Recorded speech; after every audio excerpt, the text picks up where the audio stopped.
Hi everybody, I'm Karen Herbst from Total Lipedema Care, and one of the questions that we get here a lot is what is the difference between lipedema and Dercum's disease? So for starters, lipedema is likely a very common disease found mostly in women, whereas Dercum's disease is a rare disease, although it does still affect more women than men. So what's going on in terms of the body? What are those differences? Well, in lipedema, there is an increased amount of lipedema tissue on the lower trunk, so the lower abdomen, pelvis, buttocks, hips, all the way down the legs, and also on the arms, so that the upper trunk is essentially spared. Whereas in Dercum's disease, lipomas or small fatty masses tend to grow first on the trunk, or it might start on an arm or a leg, but the trunk is very much so involved in Dercum's disease. So that's one difference.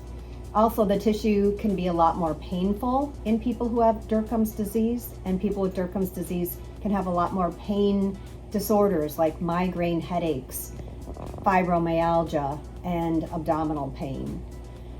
Now, that's not to say that there's not overlap between the two. So a number of years ago, my undergraduate student, Karen Beltran, and I wrote a paper trying to differentiate lipedema and Dercum's disease. Karen is now a physician, and what we found was that in most of the cases we could tell the difference between people who had lipedema and those who had Dercum's disease, but in 18 of the people that we looked at, we could not tell whether it was one or the other, and so we diagnosed them with both.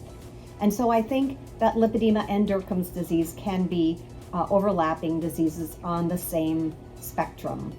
And also that lipomas can appear in people who have lipedema. And in fact, one of the genes that was just described that is important to lipedema is a gene important in the formation of lipomas. Well, when you feel lipedema tissue, you feel small nodules in the tissue, which you can think are lipomas, so it kind of makes sense that this gene mutation may cause the formation of a more lumpy, lipomatous-like tissue compared to quote-unquote normal or non-lipedema tissue. So I hope that helps you a little bit differentiate between lipedema and Dercum's disease. This is Karen Herbst at Total Lipedema Care. Hope you're having a great day.